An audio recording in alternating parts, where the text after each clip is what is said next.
بسم اللہ الرحمن الرحیم۔ عزیز طلبہ و طالبات، آج ہم جناب قدرت اللہ شہاب کا تعارف پڑھیں گے۔ ان کی پیدائش کا سال 1917 اور وفات کا سال 1986 ہے۔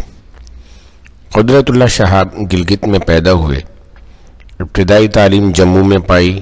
1939 میں گورنمنٹ کالج لاہور سے انگریزی ادب میں ایم اے کیا، انگلش لٹریچرز میں ماسٹر کیا۔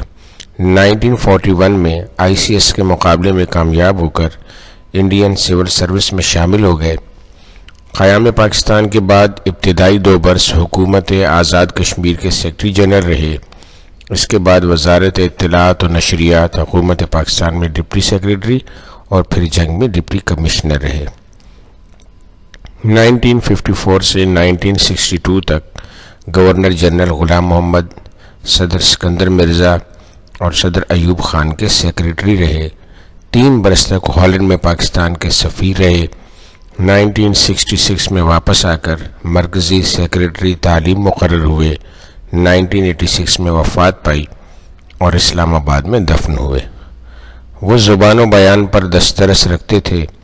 ان کا اسلوب سادہ ہے، بائیں ہمہ ان کی تحریروں میں بڑی جاذبیت اور دلکشی ہے، بائیں ہمہ اس کے باوجود۔ قدرت اللہ شہاب نے لکھنے کا آغاز معروف شاعر اختر شیرانی کے رسالے رومان سے کیا تھا۔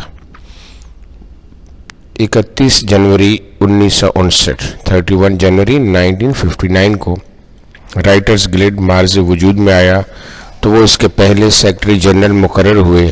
ان کی تصانیف میں یا خدا، نفسانے، ماجی اور شہاب نامہ شامل ہیں۔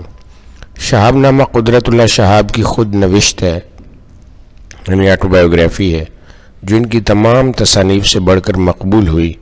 گزشتہ 25 برس میں اس کے درجنوں ایڈیشن شائع ہو چکے ہیں۔